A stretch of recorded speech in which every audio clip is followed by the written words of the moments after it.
Hello， 大家好，我係 Amy。係啦，咁我都知道咧，好多朋友又要翻工又要翻學咧，就冇咩時間煮嘢食嘅。咁所以今日咧就要同大家整一款好簡單又好惹味嘅麵，就係呢個擔擔麵啦。咁製作嘅時間咧，大概只係需要15至20分鐘嘅啫。咁真係好簡單，好方便嘅。好啦，咁我哋即刻開始啦。材料咧就係呢啲，大概可以整到一個擔擔麵嘅。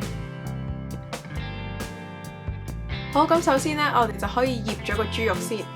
咁就有少少醬油啦、白胡椒粉同埋料理酒。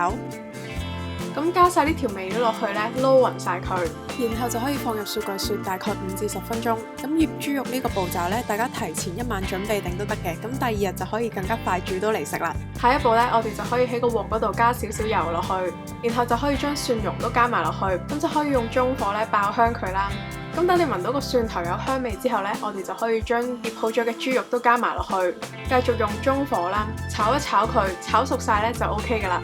等你見到個豬肉呢已經變到有少少焦香咁樣，咁我哋就可以拎起佢噶啦。下一步呢，我哋就可以喺個碗嗰度呢加啲調味料落去，咁就係個擔擔麵嘅湯底。咁呢個擔擔麵嘅靈魂呢，就係呢個花生醬，咁大家就可以按個人喜好呢去加減啦。咁個花生醬越多呢，個湯底嘅香味就會越濃嘅。然後仲有少少豆瓣醬啦，或者你哋用蒜蓉辣椒醬都得嘅。辣椒油、醬油、鎮江醋同埋少少糖。放晒啲調味料落去之後呢，我哋就可以煮麵啦。咁大家就可以揀翻自己中意食嘅麵啦。咁我就建議揀翻呢個幼身啲嘅上海麵，然後按翻包裝嘅時間呢煮熟佢，咁就可以噶啦。煮熟晒之後呢，我哋就可以將熱水加落去個碗嗰度啦。就唔好一次過加住，先加1殼落去，同個花生醬攪溶晒先。咁你見到個花生醬溶晒之後呢，我哋就可以再加多少少湯落去啦。然後就可以將麵都放埋落去。最後呢，就可以將啱啱炒香咗嘅麵豉豬肉呢都加埋落去，滲少少葱花上去啦。最後食得辣嘅朋友呢，就可以加少少辣椒油上去。如果想香啲嘅話呢，就可以加少少白芝麻。